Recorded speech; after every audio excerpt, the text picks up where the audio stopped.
In the 9th century, deep in the mountains of Sichuan or Shanxi province in China, a band of Taoist alchemists were pursuing a goal that had nothing whatsoever to do with combat. They wanted eternal life, certain that just the right blend of minerals could yield an elixir of immortality. They spent years combining, heating, and testing whatever materials they could find, working from formulas handed down through generations of mystical and medicinal knowledge. At some point, one particular mixture brought together 3 ingredients: saltpeter, charcoal, and sulfur. Rather than bestowing eternal life, that combination produced something far more dramatic. It blew up. Old records mention scorched beards and workshops burned to the ground, which tells you nearly everything about how that initial encounter unfolded. Not a single person in that room set out to build a weapon. They named the substance huyao, or fire medicine, a title that still hints faintly, almost sheepishly, at its origins as a failed remedy rather than the future foundation of warfare. Yet that single accidental beard-scorching batch of failed life-extending medicine went on to become perhaps the most consequential chemical discovery in the entire history of human conflict, the origin point from which every gun, every cannon, and eventually every firearm on the planet would eventually descend.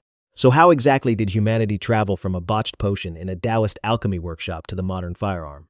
To answer that, we need to look at bamboo tubes lashed to spears, a siege that demonstrated this new technology actually worked. Centuries of gradual refinement, and a slow but steady spread of knowledge across an entire continent that ultimately shifted the balance of power on every inhabited landmass. Let's begin with what that early gunpowder blend actually was, in the simplest terms possible, since grasping the basic chemistry explains why what followed unfolded the way it did.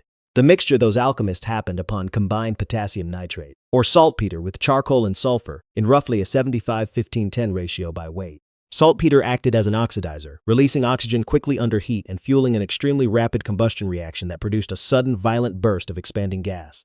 That expanding gas is the whole secret behind every use gunpowder would ever be put to. Whether it was sending fireworks streaking into the night sky, or eventually hurling a metal projectile from a tube with enough force to pierce armor.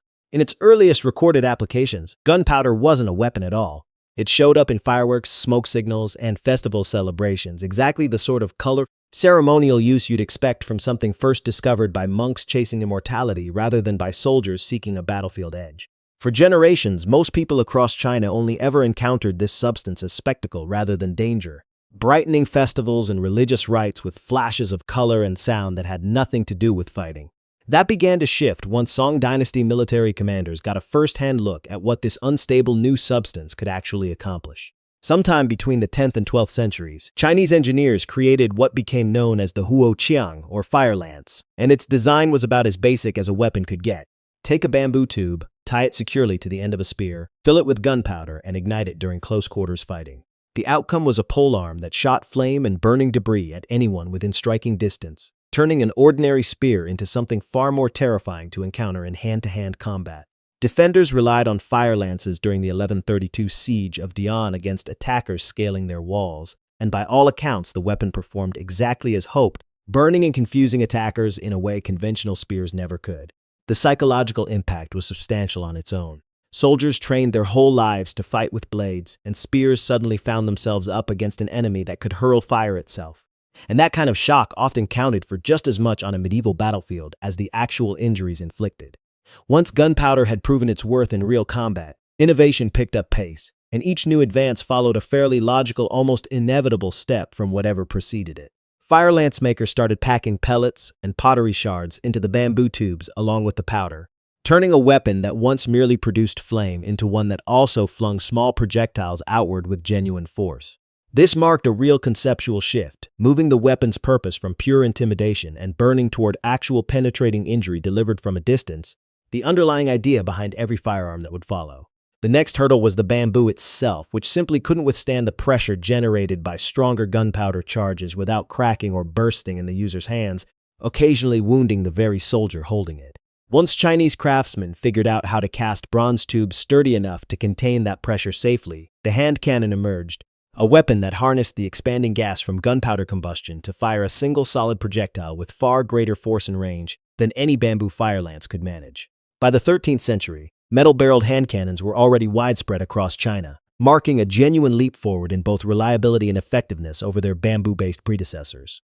Chinese engineers also scaled up this same basic principle, producing weapons bearing names like the thunderclap bomb and the heaven-shaking cannon, devices capable of delivering serious explosive impact on the battlefield and breaking down fortified positions that had once seemed impenetrable. When the Mongols swept into China during the 1200s, they encountered these gunpowder weapons directly during sieges, such as the famous 1232 defense of Kaifeng, and the experience left a deep impression. Rather than simply being overcome by the new technology, the Mongols absorbed it, and once they had subdued China and founded the Yuan dynasty, they carried gunpowder weaponry along with them as they pushed westward into fresh conquests across Asia and toward the Islamic world. This is genuinely one of history's more significant and under-recognized technology transfers, since Mongol military campaigns acted almost like an unintentional delivery network, spreading gunpowder knowledge across vast distances far faster than trade caravans or diplomatic missions ever could have on their own, carrying a Chinese invention across the entire span of Eurasia within just a handful of generations. It's also worth noting that gunpowder weaponry didn't advance along one single track during this era.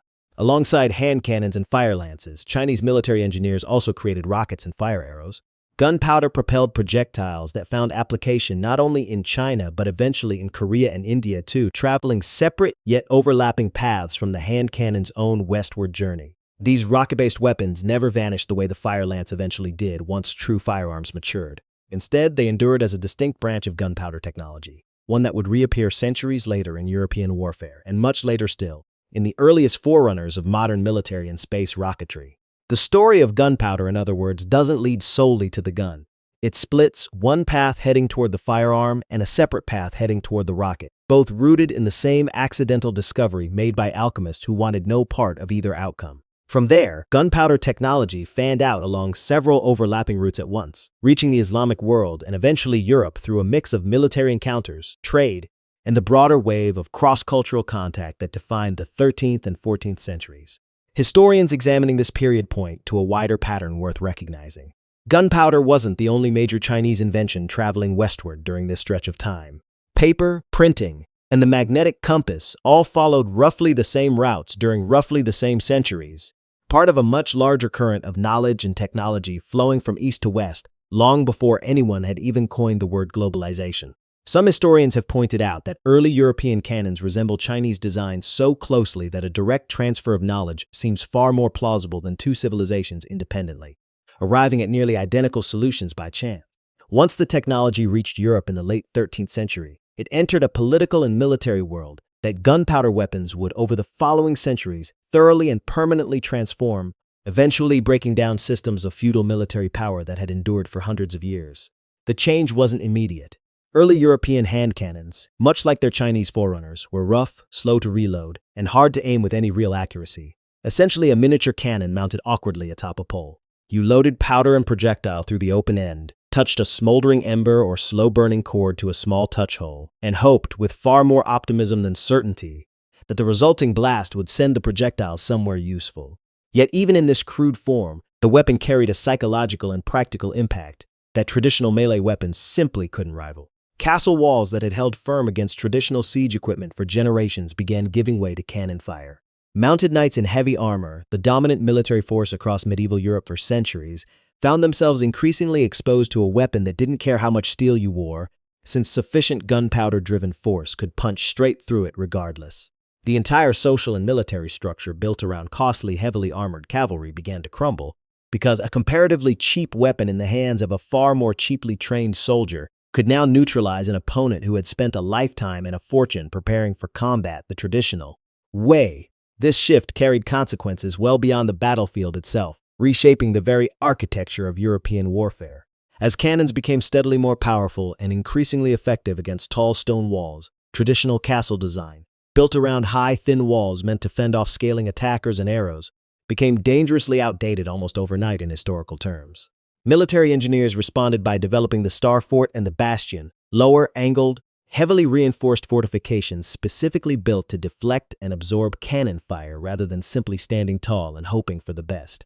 The medieval castle, an architectural form that had dominated European landscapes for centuries, was gradually replaced by structures that bore almost no resemblance to it, all because of a weapon that had originated half a world away in the hands of monks chasing immortality.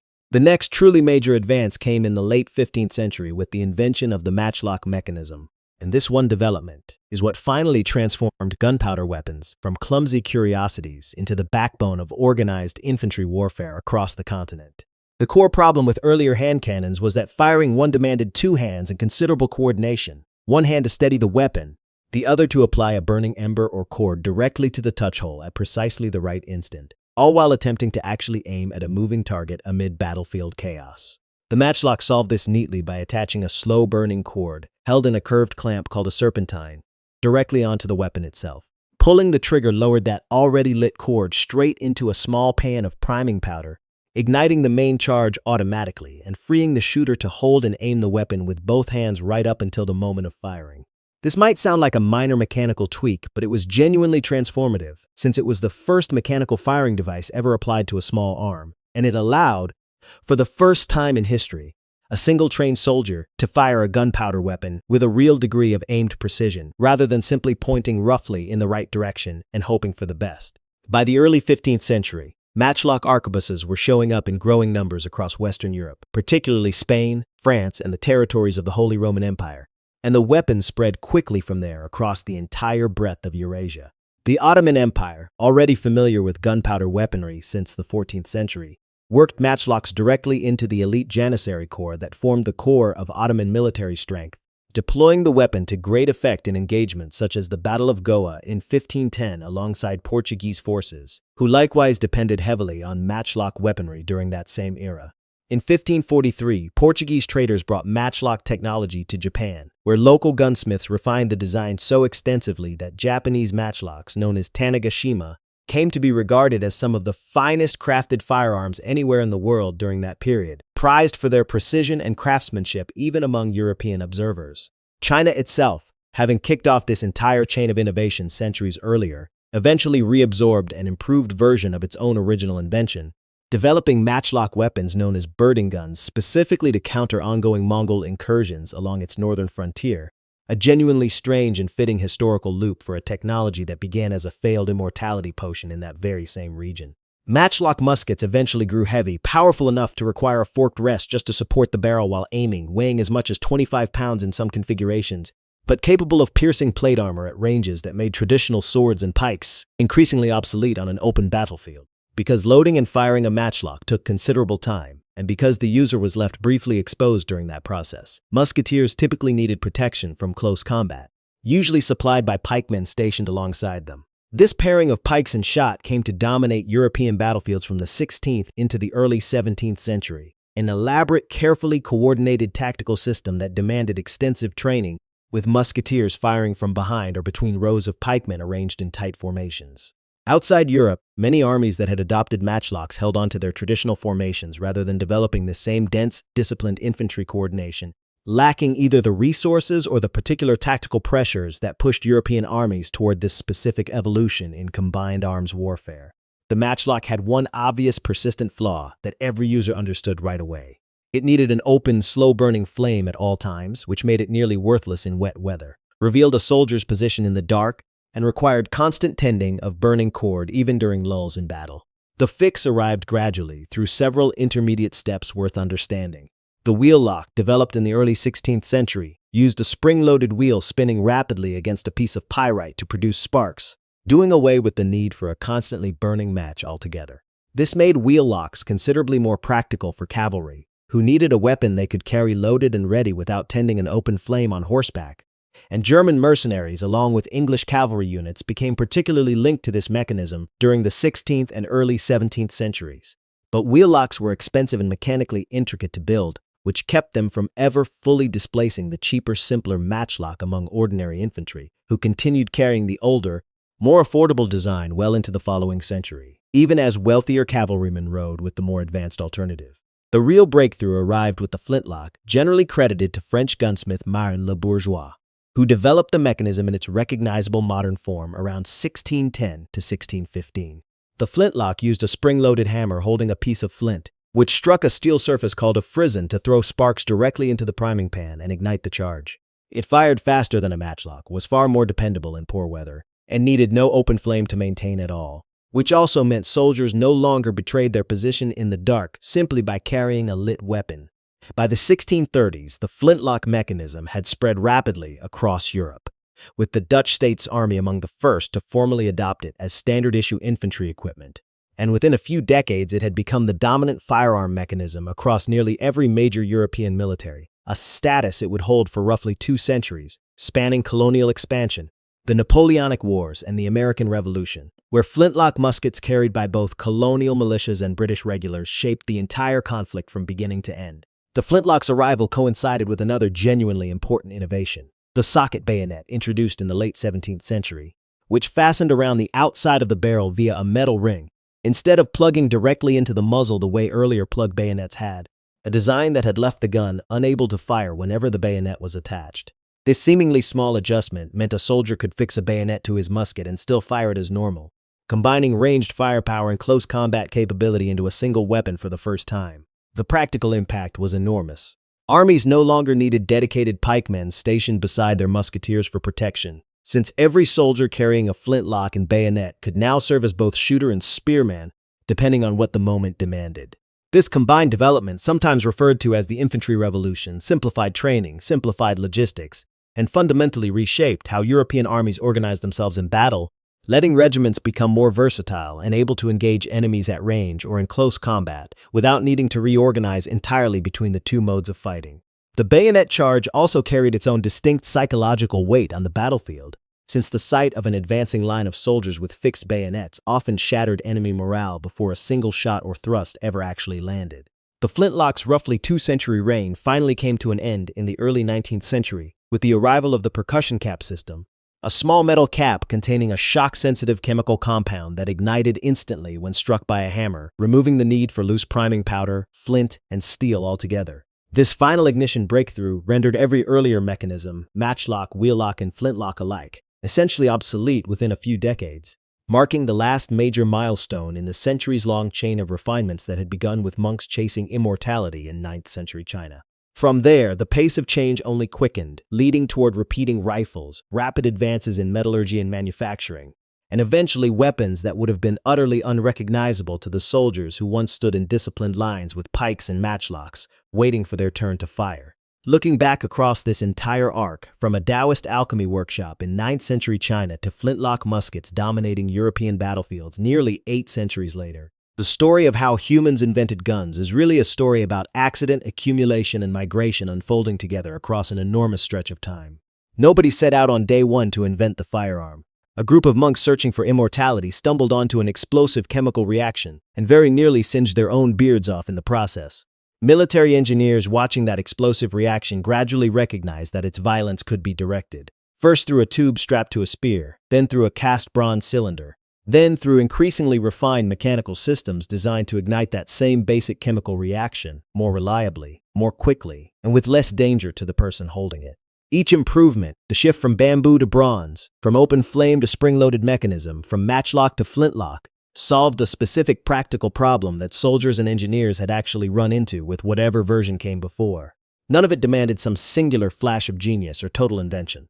It required centuries of incremental refinement, carried across continents by trade routes, military campaigns, and the sort of slow cultural exchange that quietly reshapes the world while nobody's watching closely enough to notice it happening in real time, passing between Chinese engineers, Mongol conquerors, Ottoman janissaries, Japanese gunsmiths, and European craftsmen, each group adding its own refinements along the way. The gun that would eventually end the dominance of mounted knights, reshape castle architecture, and ultimately help determine the outcome of colonial conquest and continental wars across multiple centuries, began its existence as a mistake made by people who were never trying to build a weapon at all and were instead searching for something far more peaceful, a way to live forever.